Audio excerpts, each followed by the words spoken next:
Pernahkah kamu bertanya-tanya mengapa ada begitu banyak jenis makhluk hidup di dunia ini?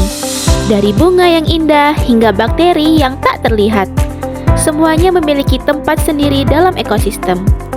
Untuk memahami keragaman makhluk hidup ini, kita perlu mengelompokkan berdasarkan ciri-ciri yang mereka miliki. Itulah yang disebut dengan klasifikasi makhluk hidup.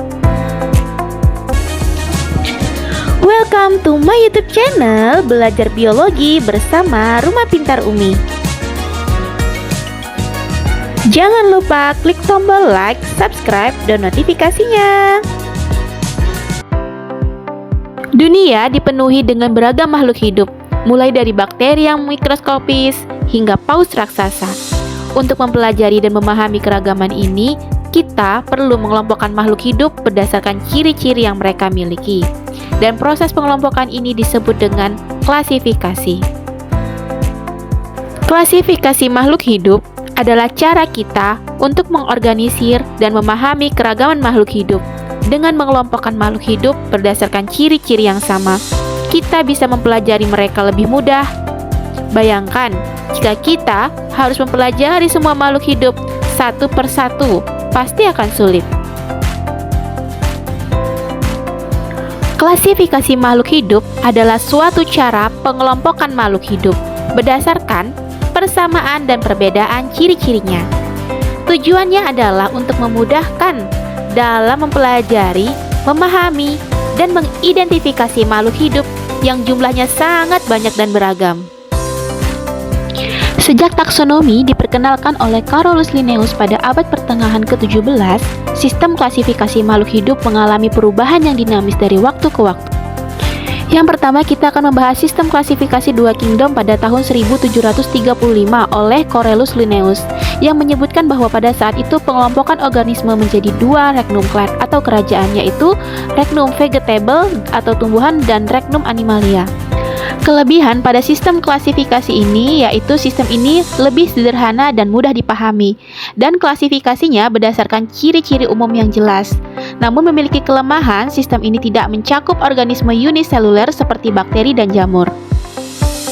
Yang kedua, ada sistem klasifikasi tiga kingdom pada tahun 1866 oleh Anthony van Leeuwenhoek yang ditemukannya mikroskop. Sistem klasifikasi tiga kingdom ini menambahkan kingdom protista untuk menampung organisme uniseluler yang tidak termasuk dalam tumbuhan dan hewan. Kelebihan pada sistem ini lebih komprehensif dan mencakup organisme uniseluler. Namun memiliki kelemahan, sistem ini belum sempurna dalam mengelompokkan organisme uniseluler. Selanjutnya, yang ketiga, ada sistem klasifikasi dua empir pada tahun 1925 oleh Edward Caton yang membagi ke dalam dua empir super kingdom yang terdiri dari empir prokariota dan empir eukarya yang berdasarkan struktur integral organisasi sel. Selanjutnya, ada sistem klasifikasi empat kingdom pada tahun 1938. Sistem klasifikasi empat kingdom menambahkan kingdom Monera untuk menampung bakteri dan alga hijau. Kelebihan pada sistem ini adalah lebih akurat dalam mengelompokkan organisme uniseluler berdasarkan struktur selnya. Namun memiliki kelemahan, sistem ini masih belum mempertimbangkan perbedaan evolusioner antara bakteri dan alga biru hijau.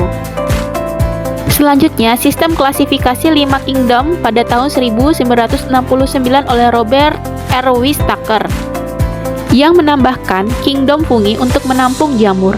Kelebihan pada sistem ini lebih akurat dalam mengelompokkan organisme berdasarkan cara memperoleh makanan dan struktur selnya. Namun memiliki kelemahan, masih belum mempertimbangkan perbedaan evolusioner antara berbagai kelompok organisme. Selanjutnya adalah sistem klasifikasi 6 kingdom pada 1977. Pada sistem ini, klasifikasi menurut Carl Woese kemudian membagi kingdom Monera menjadi dua kelompok, yaitu kingdom Eubacteria dan kingdom Archaebacteria. Hal ini dikarenakan terdapat banyak perbedaan genetik antara dua kelompok tersebut. Selanjutnya, sistem klasifikasi 3 domain pada tahun 1990 oleh Carl Woese lagi. Setelah mengajukan 6 kingdom, kemudian dia menciptakan konsep baru yaitu 3 kingdom utama. Pada sistem ini terbentuk 3 domain, yaitu domain bakteria, archaebacteria, dan eukarya. Selanjutnya adalah sistem klasifikasi 8 kingdom pada 1993. Sistem klasifikasi ini digagas oleh Thomas Cavalier-Smith. Di sini muncul kingdom baru yaitu Chromista dan Archezoa. Kedua kingdom tersebut merupakan hasil pemisahan dari kingdom Protista yang kemudian berubah menama menjadi kingdom Protozoa. Selanjutnya sistem klasifikasi 6 kingdom pada tahun 1998 oleh Cavalier-Smith yang mempublikasikan sistem klasifikasi 6 kingdom.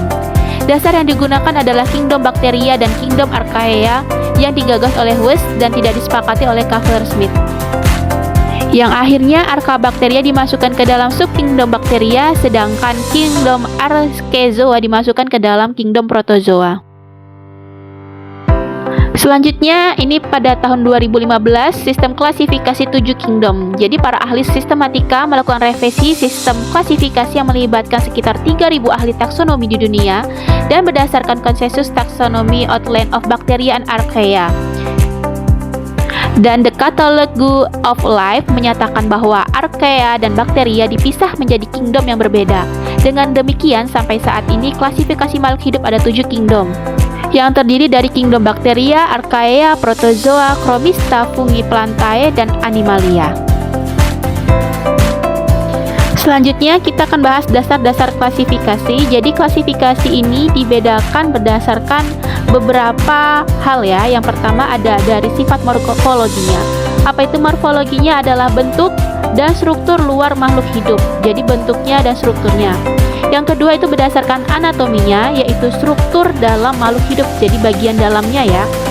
Selanjutnya ada fisiologinya. Fisiologi itu adalah fungsi organ dan sistem organ dalam makhluk hidup. Dan yang terakhir adalah genetikanya, informasi genetik seperti DNA dan RNA yang menentukan sifat makhluk hidup.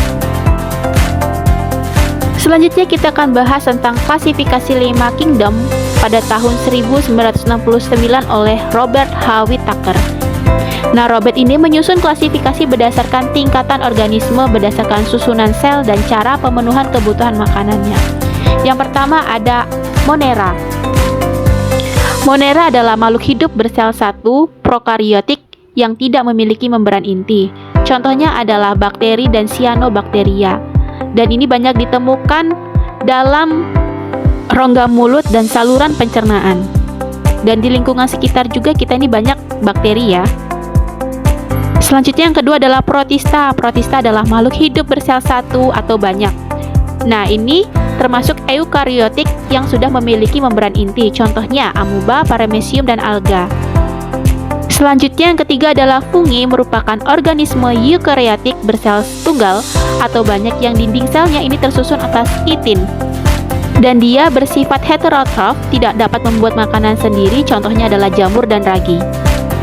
Yang keempat ada Plantae.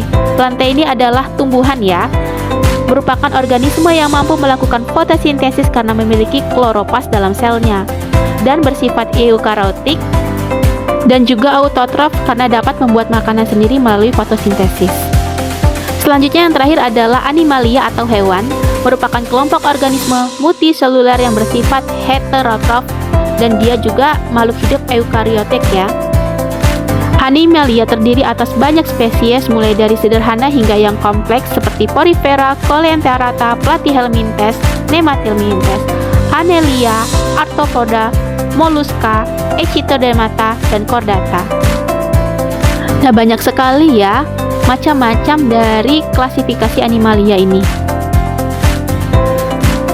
Sistem klasifikasi menggunakan tingkatan hierarkis untuk mengelompokkan makhluk hidup mulai dari tingkatan paling luas hingga paling sempit. Dan setiap tingkatan memiliki ciri-ciri yang lebih spesifik dibandingkan tingkatan sebelumnya. Yang pertama kita akan membahas domain, merupakan tingkatan taksonomi tertinggi yang membagi makhluk hidup menjadi 3 domain, yaitu Archaea, Bacteria, dan Eukarya. Selanjutnya kita masuk ke kingdom. Kingdom ini disebut juga regnum kalau dalam tumbuhan, kalau dalam hewan kingdom. Tingkatan taksonomi kedua yang membagi makhluk hidup menjadi beberapa kingdom seperti Monera, Protista, Fungi, Plantae, atau Animalia. Selanjutnya ada filum. Filum ini digunakan untuk tingkat taksonomi dalam hewan, tapi kalau dalam tumbuhan disebutnya divisi. Nah, tingkatan taksonomi ketiga ini melompokkan makhluk hidup dalam satu kingdom berdasarkan ciri-ciri tertentu. Selanjutnya ada kelas. Kelas ini tingkatan taksonomi keempat yang mengelompokkan makhluk hidup dalam satu film berdasarkan persamaan ciri-cirinya yang lebih spesifik, seperti cara berkembang biak dan struktur tubuh. Selanjutnya yang kelima ada ordo, yang mengelompokkan makhluk hidup berdasarkan ciri-ciri yang lebih spesifik lagi, seperti bentuk tubuh dan cara hidup. Selanjutnya yang keenam ada family, disusul terus ada genus, dan yang terakhir adalah spesies, tingkatan paling spesifik yang mengelompokkan makhluk hidup yang dapat saling kawin atau menghasilkan keturunan yang fertil. Selanjutnya kita akan bahas tentang tata nama nomenklatur. Tata nama ini atau yang lebih dikenal dengan tata nama binominal merupakan sistem penamaan makhluk hidup yang menggunakan dua kata Latin untuk menunjukkan spesies tertentu. Sistem ini diperkenalkan oleh Carolus Linnaeus pada abad ke-18 dan menjadi standar internasional dalam ilmu biologi. Sistem penamaan makhluk hidup ini terdiri dari dua kata, yaitu genus dan spesies. Contohnya adalah Homo sapiens, yaitu manusia. Genus ditulis dengan huruf kapital, sedangkan spesies ditulis dengan huruf kecil, dan keduanya dicetak miring. Nah, ini adalah contohnya, ada tulisan Panthera leo yang kita kenal dengan nama singa, dan yang kedua ini ada Canis lupus familiaris. Nah, ini adalah anjing, dan ini cara penulisan namanya. Selanjutnya ada Oryza sativa, contohnya padi, ditulis dengan huruf O yang besar dan huruf sativanya yang kecil, dan keduanya dicetak miring. Demikian penjelasan tentang sistem klasifikasi makhluk hidup. Thank you for watching my channel. Jangan lupa klik tombol subscribe dan follow Instagramnya ya. Terima kasih.